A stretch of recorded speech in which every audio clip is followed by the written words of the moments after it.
Estimados participantes, bienvenidos al tema 2, que corresponde a los mecanismos de transmisión del COVID-19 de la primera unidad del curso Medidas de Prevención y Control de COVID-19.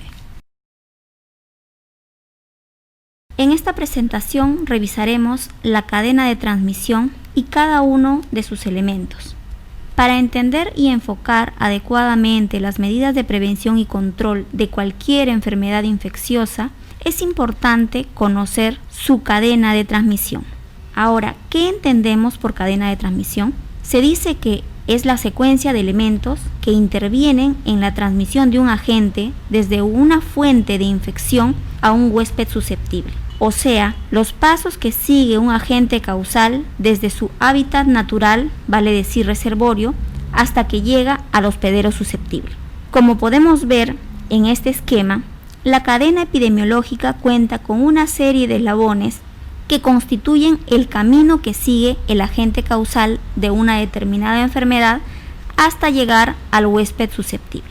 Tenemos entonces que los elementos de la cadena de transmisión serán el agente causal, el reservorio, la puerta de salida del agente, el modo de transmisión del agente, la puerta de entrada en el nuevo huésped y la susceptibilidad del huésped. La importancia de entender esto radica en que al conocer todos los pasos que sigue el agente causal hasta llegar a su huésped susceptible, nos permite identificar en qué eslabón de la cadena podemos intervenir y de este modo interrumpir la cadena de transmisión y prevenir el desarrollo y la propagación de enfermedades. Veremos uno a uno los elementos de la cadena de transmisión. Empezaremos por el agente causal. Se dice que el agente causal es un factor que está presente para la ocurrencia de la enfermedad. Por lo general es considerado una causa necesaria, pero no suficiente para la producción de la enfermedad. Pueden dividirse estos en agentes biológicos y no biológicos. Los agentes biológicos son organismos capaces de producir una infección o enfermedad. Las especies que ocasionan enfermedad humana son denominados patógenos. Asimismo, entre los agentes no biológicos podemos encontrar a los agentes químicos que producen un estado patológico al entrar en contacto con ellas, ya sea por exposición directa o indirecta, como pesticidas, insecticidas, sustancias radioactivas, etc. Es importante mencionar que cada agente tendrá características intrínsecas como tamaño, forma, composición química, etc. y otras características según el comportamiento en el huésped, como son contagiosidad, patogenicidad, virulencia, entre otros. El segundo elemento de esta cadena es el reservorio.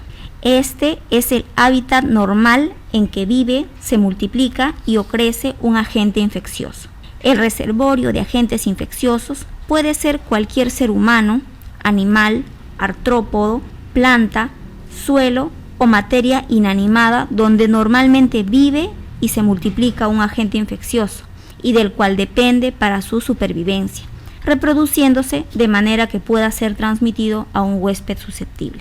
Como ejemplos tenemos, en el caso de la rabia salvaje, sus reservorios son animales salvajes como pueden ser murciélagos, mapaches, zorros, dependiendo de la región donde se encuentren. Asimismo, la rabia urbana tiene como reservorio a los perros y gatos no vacunados. De este modo, las campañas de vacunación como el BANCAM, por ejemplo, están dirigidas a interrumpir la cadena de transmisión en este eslabón. El siguiente elemento es la puerta de salida del agente causal. Este es el camino por el cual un agente infeccioso sale de su huésped. Las principales puertas de salida pueden ser respiratorias, genitourinarias, digestivas e incluso la piel. En el caso de las enfermedades cuya puerta de salida son las vías respiratorias, tenemos por ejemplo a la tuberculosis, la influenza y el sarampión. Estas son las de mayor difusión y las más difíciles de controlar. Entre las enfermedades cuya puerta de salida son las vías genitourinarias tenemos enfermedades de transmisión sexual como la sífilis, gonorrea, etc.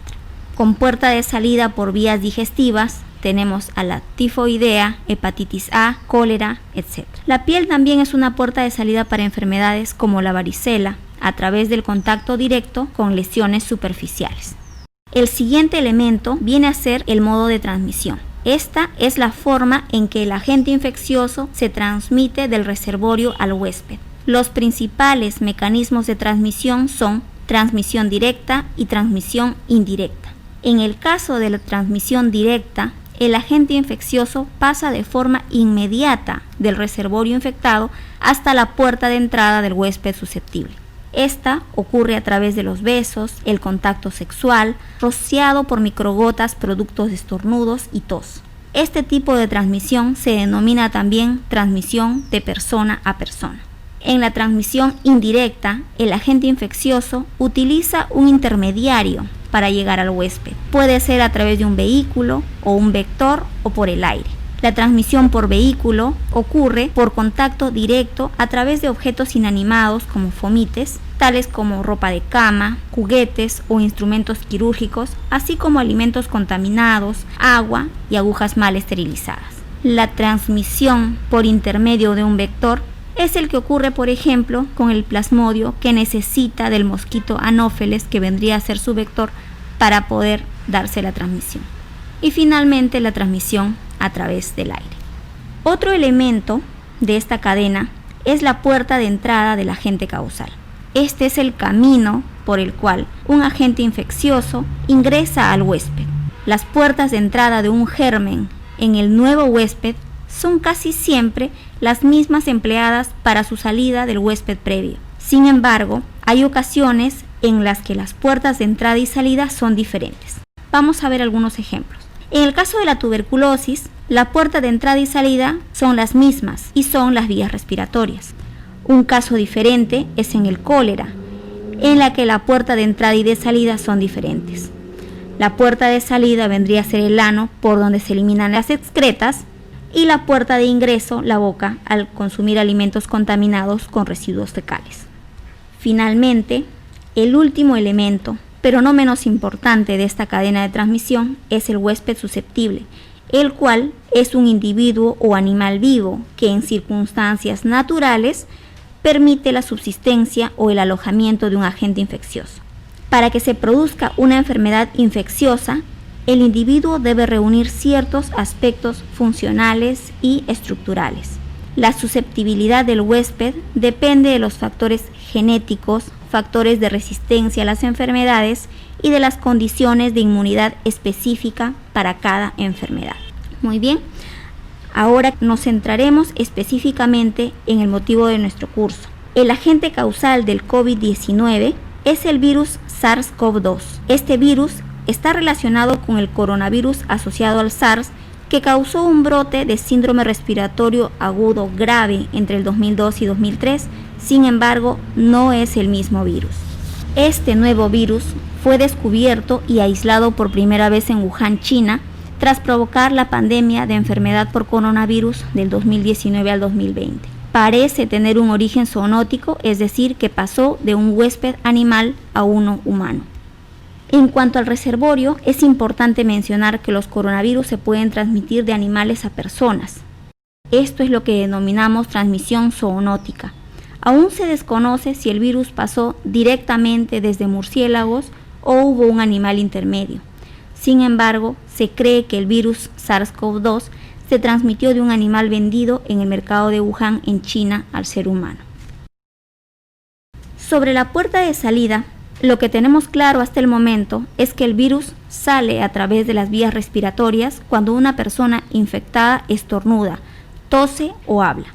Otras vías, como la digestiva, se encuentran aún en investigación. A pesar de que hay investigaciones que señalan que el virus en algunos casos puede estar presente en las heces, la propagación por esta vía no es una de las características de este brote. Asimismo, la vía placentaria no ha sido demostrada hasta el momento.